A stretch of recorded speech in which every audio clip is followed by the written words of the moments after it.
Hello friends, मैं हूं आपका होस्ट और दोस्त अभिनव जैन। एक बार फिर से स्वागत करता हूं आपका अपने यूट्यूब चैनल ट्रू इंजीनियर्स पर।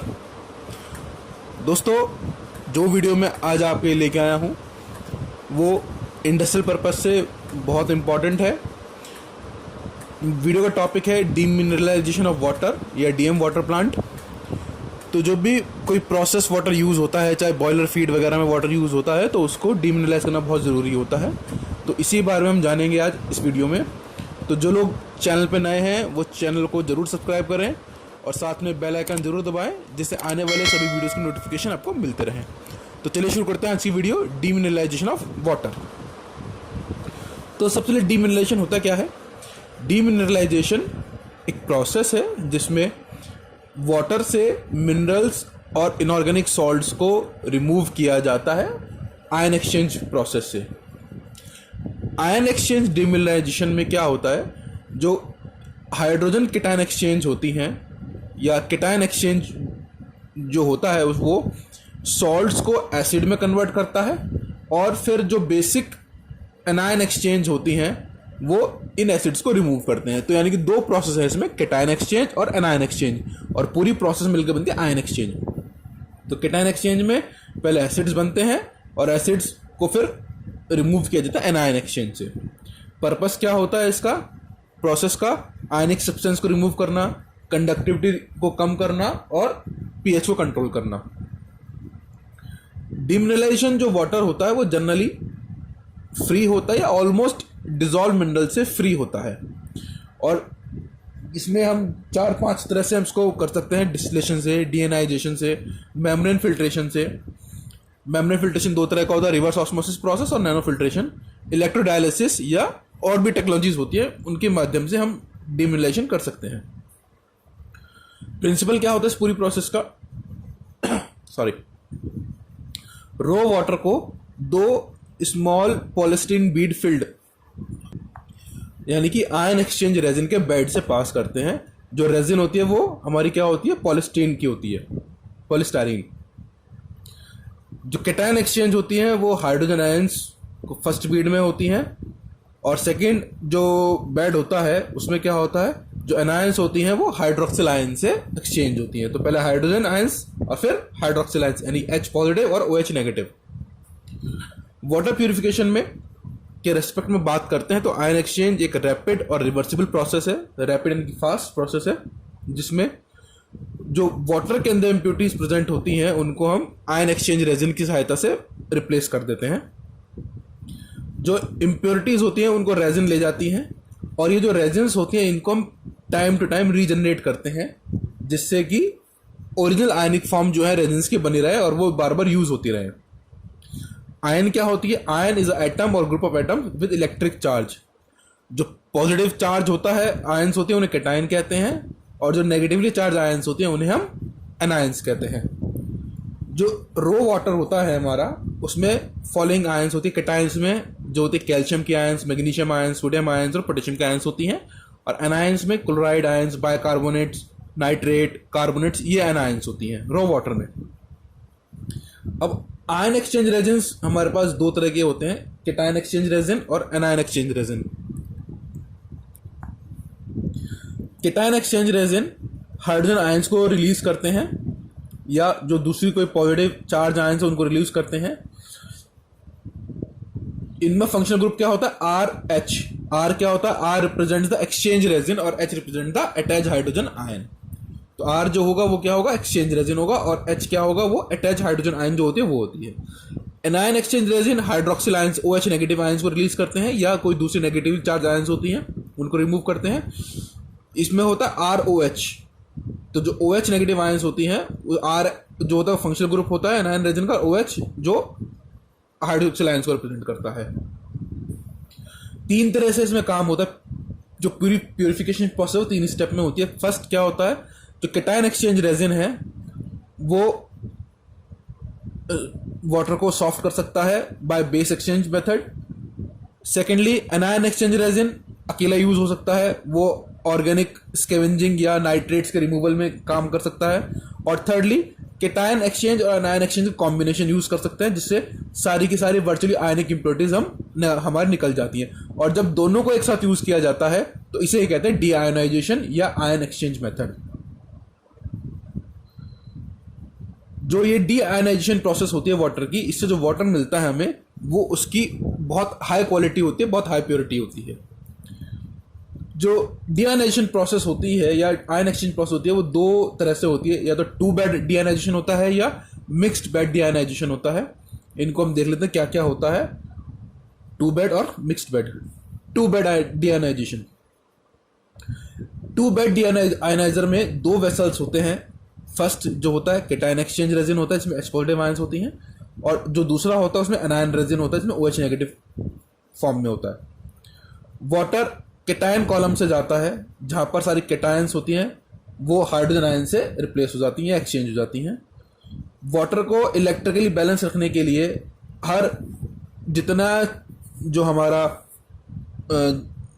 आयन के ऊपर चार्ज होगा उतनी हाइड्रोजन आयन से वो एक्सचेंज होगा। अगर Ca+2 है तो चार्ज कितना 2 है +2, तो 2 हाइड्रोजन आयन से वो रिप्लेस होगा। और Na+ है, सिंगल है, तो 1 हाइड्रोजन रिप्लेस होगा। यानी कि जितनी केटायन के ऊपर चार्ज होगा उतनी हाइड्रोजन आयन से हमारी रिप्लेस होंगी, जाएंगी, उसमें एक्सचेंज होंगी। सेम प्रिंसिपल हमारा एनायन एक्सचेंज में जाता है। जो डीकेटानाइज्ड वाटर होता है वो एनायन कॉलम में जाता है। यहाँ पर क्या होता है, जितनी भी नेगेटिवली चार्ज आयंस होती हैं वो हाइड्रोक्सिल आयन से रिप्लेस हो जाती हैं, और वाटर और OH यानी कि H पॉजिटिव और OH नेगेटिव आयंस मिलके वाटर H2O बना लेती हैं। ये प्रोसेस है सिंपल सी एक।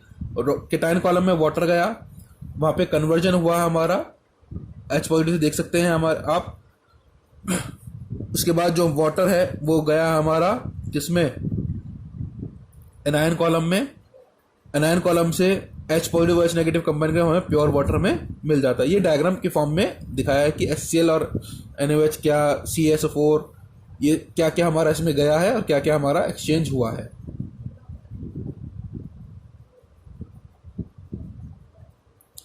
Mixed bed डीआयोनाइजर, mixed bed deionizer में क्या होता है, केटायन एक्सचेंज और एनायन एक्सचेंज रेजेंस वो आपस में मिक्स होते हैं एक ही बेड में, और ये सिंगल प्रेशर वेसल में ही मिक्स होते हैं एक साथ बीच बीच में। The thorough mixture of cation exchanger anion exchangers in a single, इसमें क्या होगा, एक साथ एक बेड में हुआ और इस तरह के कई सारे बेड सीरीज में लगे होते हैं। एक ही बेड में एनायन एक्सचेंज भी हो रही है और एक ही बेड में केटायन एक्सचेंज, दोनों एक साथ हो रहा है। जब हम बहुत सारे कॉलम्स लगा देते हैं सीरीज में तो इससे क्या होता है, एडवांटेज क्या होती है, जो हमें वाटर इससे मिलता है उसकी क्वालिटी टू बेड डीआयोनाइजर से ज़्यादा इंप्रूव होती है। मिक्स बेड में क्या हुआ, दोबारा समझ लीजिए कि एक ही प्रेशर वेसल में केटायन एक्सचेंज एनायन एक्सचेंज एक साथ हो रहा है, एक साथ रिमूवल हो रहा है आयंस का, और एक ही साथ वाटर बनके हमें प्योर वाटर मिलता जा रहा है। मिक्स बेड डीआयोनाइजर जो होता है ये जब सीरीज में लगे होते हैं तो ये लेंथी सीरीज बन जाती है टू बेड प्लांट्स की, केटायन आयन एक साथ, और बहुत सारे बेड हम एक साथ लगा देते हैं। तो इससे क्या होता है कि जो हमें वाटर मिलता है उसकी purity as compared to two bed deionizer से ज़्यादा इम्प्रूव्ड होती है। रिएक्शंस क्या होती है देख लीजिए।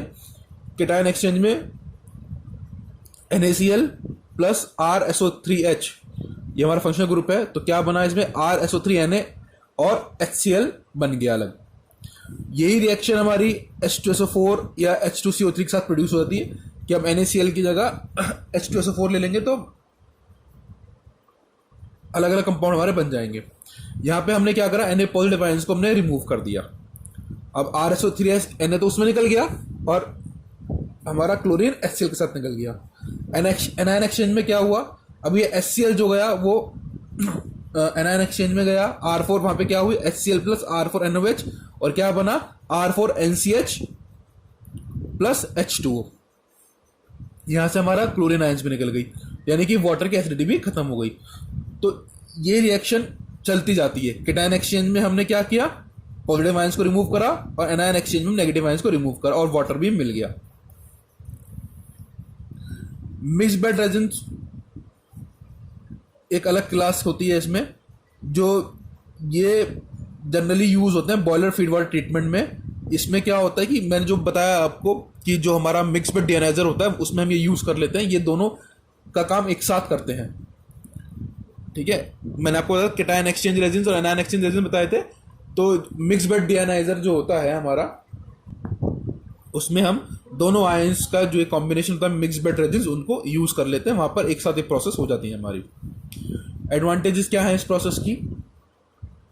कॉस्ट इफेक्टिव है, एक इम्प्रूव्ड रग डिज़ाइन है, यूज़र फ्रेंडली है, ईजी मेंटेनेंस है, क्विक अवेलेबिलिटी है, और भी बहुत सारे एडवांस, रस्ट फ्री है, लेस पावर कंजप्शन है, ड्यूरेबल है, इकोनॉमिकल है, हाई शेल्फ लाइफ है। तो इसमें से आप 5-7 एडवांटेज अपने याद रखें कि क्या क्या एडवांटेज हो सकती हैं। सिंगल वॉल असेंबली होती है, ईजी टू इंस्टॉल होता है। ठीक है, तो इसमें से आप कुछ, मैंने बहुत सारे लिख दी हैं, इसमें से आप कुछ भी थोड़ी बहुत याद कर सकते हैं अपने एग्जाम पॉइंट ऑफ व्यू से। एप्लीकेशंस क्या है इनकी? बॉयलर फीड वाटर को ट्रीट करना टेक्सटाइल्स में, फार्मास्यूटिकल्स में, केमिकल्स में, ब्रिवरीज में। ब्रिवरीज क्या होती है? जहाँ पर आपकी वाइन, अल्कोहल वगैरह जनरेट होता है। Portable water is drinking water, hospitals में, ऑटोमोबाइल्स में, बैटरी में, फर्टिलाइजर्स में ये यूज़ होता है। आयन एक्सचेंज प्लांट्स जो होते हैं स्पेशल, उनमें भी ये यूज़ है सॉफ्टनिंग करने के लिए। इंडस्ट्रियल डीएम प्लांट में यूज़ होता है, मल्टी स्टेज डीएम प्लांट में यूज़ होता है, मिक्स बेड डी मिनरलाइजर में यूज़ होता है, डी गैसिफायर्स में यूज़ होता है, कैटायन पॉलिशर में यूज़ होता है। तो ऊपर तो प्रोसेस दे दिया किन किन इंडस्ट्रीज में यूज़ होता है, और नीचे हमने दे दी आयन एक्सचेंज प्लांट्स में किस किस पर्पस में कहाँ का यूज हो सकता है ये। ठीक है, तो ये एप्लीकेशन है इसकी। तो एप्लीकेशन भी आप ध्यान रखिए कहाँ पर हम आयन एक्सचेंज मेथड को यूज़ करते हैं। इसके बाद जो इंपॉर्टेंट होता है वो होता है जो हमारे रेजिन्स है उनको रीजनरेट करना। अगर हम रेजिन्स को रीजनरेट नहीं करेंगे, हर एक प्रोसेस के बाद बार बार उसको चेंज करेंगे, तो प्रोसेस बहुत कॉस्टली हो जाएगी। तो उसके लिए हमें ज़रूरी है कि हम उन जो हमारे रेजिन्स हैं जिनसे आयन एक्सचेंज हो गया है वो रीजनरेट करना। ठीक है, आयन एक्सचेंज रेजिन एक बार सेपरेट करने के बाद हो सकता है कि अगले सेपरेशन के लिए वो यूजफुल ना रहे या वो प्रॉपर काम ना करें। आयन एक्सचेंज रेजिन की कॉस्ट की वजह से उनको एक बार हम डिस्पोज नहीं कर सकते, उनका रिएक्टिवेशन या रीजनरेशन नेसेसरी होता है। रीजनरेशन क्या करता है? जो यूज्ड आयन एक्सचेंज रेजिन है उसको दोबारा से एफिशिएंट बनाता है, जैसे कि वो वर्जिन रेजिन है, यानी कि बिल्कुल नया रेजिन, उस तरह से वो उसको एफिशिएंट बना देता है। रीजनरेशन में क्या होता है? जो एक्सचेंजेबल कैटायंस या एनायंस होती हैं ओरिजिनल रेजिन्स में, उसका रिप्लेसमेंट होता है। जो कैटायन एक्सचेंज रेजिन्स होती हैं उसको हम रिप्लेस करते हैं, रीजनरेट करते हैं हाइड्रोक्लोरिक एसिड या सल्फ्यूरिक एसिड से, और उसके बाद वाटर से वॉश कर देते हैं। तो कैटायन एक्सचेंज में क्या करते हैं? हम जो हमारे यूज्ड रेजिन्स हैं उनको हाइड्रोक्लोरिक एसिड या सल्फ्यूरिक एसिड से रिएक्ट कराते हैं, ट्रीटमेंट कराते हैं उसका, और उसके बाद वाटर से वॉश कर देते हैं। यानी कि कैटायन एक्सचेंज रेजिन में हम एसिड के साथ रिएक्शन कराते हैं, बेसिकली ध्यान रखिए। और एनायन एक्सचेंज में हम क्या कराते हैं? सोडियम हाइड्रोक्साइड या किसी स्ट्रॉन्ग बेस के साथ रिएक्शन कराते हैं और उसके बाद फिर वाटर से वॉश कर देते हैं। तो रीजनरेशन में क्या होता है बेसिकली कि जो हमारे यूज्ड कैटायन और एनायन एक्सचेंज रेजिन्स हैं उनको दोबारा से यूज करने लायक बनाना। तो दोनों आयंस कैटायन एक्सचेंज को हम क्या करते हैं? एसिड से रिएक्ट कराते हैं या ट्रीटमेंट करते हैं, उसके बाद वाटर से धो देते हैं, वॉश कर देते हैं। और एनायन एक्सचेंज में क्या करते हैं? उनको किसी स्ट्रॉन्ग बेस से रिएक्ट कराते हैं और फिर वाटर से वॉश कर देते हैं। दोस्तों इस वीडियो में इतना ही।